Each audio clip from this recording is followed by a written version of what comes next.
Olá e bem-vindos. Hoje vamos mergulhar fundo numa das ideias mais controversas e, ao mesmo tempo, fascinantes da ciência moderna, a possibilidade de a nossa consciência ser, na verdade, quântica. Mas antes de irmos mais longe, temos de parar e fazer a grande pergunta, não é? O que é sequer a consciência?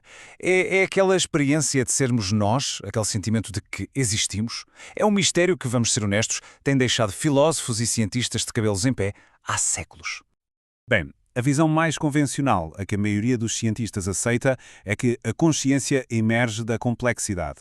A ideia é que os bilhões de neurónios que temos no cérebro, todos a disparar em conjunto, acabam por criar a nossa experiência subjetiva. É um bocado como um supercomputador biológico a processar informação. Mas e se a resposta for muito, mas muito mais estranha? E se a consciência não acontecer no espaço entre as células, mas sim num mundo quântico, lá bem dentro delas? Esta é a premissa de uma teoria que, durante muito tempo, foi vista quase como ficção científica. E é isso que nos leva à teoria em si e aos seus criadores.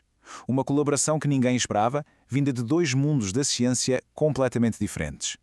De um lado, temos uma autêntica lenda, Sir Roger Penrose, um físico gigante, laureado com o Nobel, que defendia que a mente humana tem momentos de pura intuição, de compreensão súbita, qualidades que, para ele, um simples computador, um algoritmo, nunca poderia replicar. E do outro lado, Stuart Hameroff, um anestesista.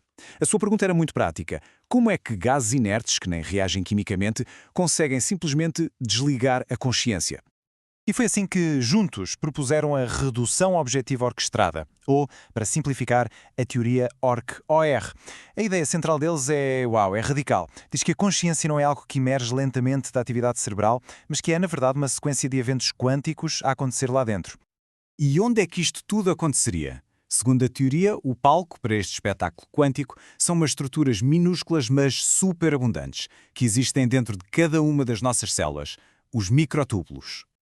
Ora, os microtúbulos são absolutamente essenciais para a vida de uma célula. Pensemos neles como o esqueleto e, ao mesmo tempo, o sistema de autoestradas da célula. Dão-lhe a forma e servem para transportar material de um lado para o outro. E um detalhe crucial, a sua estrutura é incrivelmente ordenada, quase como um cristal, e isto vai ser muito importante, como vamos ver. E para termos uma ideia visual disto, olhem só. Esta animação famosa, que é baseada em dados reais, mostra uma proteína motora, a cinesina, a caminhar literalmente sobre um microtúbulo, a carregar uma encomenda molecular para onde é precisa. É o sistema de logística da célula em ação. Ok, mas como é que passamos de autoestradas celulares para a consciência? A teoria ORC-OR propõe um processo em 3 passos. Primeiro, dentro destes microtúbulos formam-se estados quânticos super delicados. Segundo, estes estados são orquestrados, ou seja, a célula consegue protegê-los do ambiente caótico à volta. E terceiro, a parte mais lá fora da teoria, a contribuição de Penrose, a própria estrutura do espaço-tempo, a gravidade, força o colapso destes estados. E cada colapso, puf, é um momento de consciência. Como devem imaginar, uma teoria assim tão radical enfrentou desde o início uma objeção científica gigantesca. Um obstáculo que parecia, francamente, impossível de superar. A crítica principal foi resumida nesta analogia brutalmente eficaz. Tentar fazer computação quântica no cérebro seria como pôr um computador quântico numa banheira de hidromassagem. A ideia é que o cérebro é demasiado quente, úmido e barulhento. Qualquer estado quântico que é super frágil iria desfazer-se quase instantaneamente. É um processo chamado de coerência. A teoria parecia morta à nascença. E a razão para isto é bastante clara quando comparamos com o que fazemos. Os nossos computadores quânticos precisam de condições extremas para funcionar. Temperaturas perto do zero absoluto, isolamento total. O cérebro humano é o completo oposto. É quente, é úmido e está cheio de ruído elétrico. É o pior ambiente que se pode imaginar para a mecânica quântica. Para pôr um número nisto, em 1999, o físico Max Tegmark fez as contas e calculou o tempo que um estado quântico conseguiria sobreviver no cérebro. O resultado foi este: 10 levantado a menos 13 segundos. É um tempo tão, mas tão curto, 1 trilionésimo de segundo, que é simplesmente demasiado rápido para ter qualquer relevância para os processos cerebrais que conhecemos. E, como se não bastasse, para aumentar ainda mais as dúvidas, uma experiência mais recente, em 2022, feita por físicos italianos, foi desenhada especificamente para testar a parte da redução objetiva de Penrose, aquela ideia do colapso causado pela gravidade. E não encontraram absolutamente nenhuma evidência. para a maioria da comunidade científica, a teoria estava, a este ponto, completamente refutada. Mas lá está, a ciência por vezes tem destas coisas.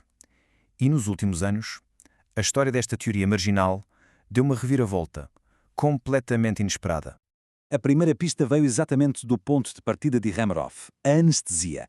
Em 2023, um grupo de cientistas decidiu testar a ideia original dele com tecnologia moderna. A pergunta era simples: será que os anestésicos, que desligam a consciência, interagem mesmo diretamente com os microtúbulos? E a resposta foi um sim, que deixou muita gente de queixo caído. Este gráfico mostra o resultado. Quando os microtúbulos foram expostos a gases anestésicos, a sua capacidade de reemitir luz, um processo chamado fluorescência, atrasou-se significativamente em comparação com o grupo de controlo. Foi a primeira prova moderna de uma ligação física direta entre os dois. Ok, isto estabeleceu uma ligação, mas ainda não provava nada sobre a mecânica quântica. A grande questão, o problema da banheira de hidromassagem, continuava de pé. Será que um efeito quântico consegue mesmo sobreviver dentro de um microtúbulo? Um estudo de 2024 decidiu enfrentar esta questão de frente. Para isso, os investigadores foram à procura de um fenómeno quântico muito particular, chamado superradiância. Basicamente, é um efeito coletivo, em que um grupo de moléculas se sincroniza e emite um pulso de luz muito mais intenso do que fariam sozinhas. É um sinal inequívoco de que está a acontecer ali coerência quântica. E para o espanto de quase toda a gente, encontraram. As redes de uma molécula específica, o triptófano, que existe nos microtúbulos, mostraram ser capazes de produzir superradiância. Agora atenção, isto é muito importante. Isto não prova que a consciência é quântica. O que prova é que o argumento do quente e úmido já não serve para descartar a teoria. Não é um checkmate. O jogo está aberto de novo. Então, o que é que isto tudo significa? Onde é que esta redescoberta, esta reabilitação de uma teoria marginal nos deixa agora? Bem, as implicações podem ser enormes. Se os microtúbulos têm um papel quântico, isto pode abrir portas completamente novas para entender doenças como o Alzheimer, que estão ligadas precisamente a danos nestas estruturas. Podemos até começar a pensar em terapias não invasivas, com campos eletromagnéticos, para tratar problemas cognitivos. Mas talvez o mais importante de tudo é que isto reabre um debate que a maior parte da ciência considerava arrumado e fechado há décadas. Qual é a verdadeira natureza da nossa mente? E isto deixa-nos com uma última pergunta, que é profundamente provocadora. Se a consciência tem de facto raízes na física fundamental do universo, como Penrose sugere, então talvez o cérebro não seja o criador da consciência. Talvez seja mais como uma antena quântica afinada para detectar ou receber uma realidade fundamental que já existe à nossa volta. Uma porta que se pensava estar fechada a 7 chaves está, sem dúvida, novamente aberta.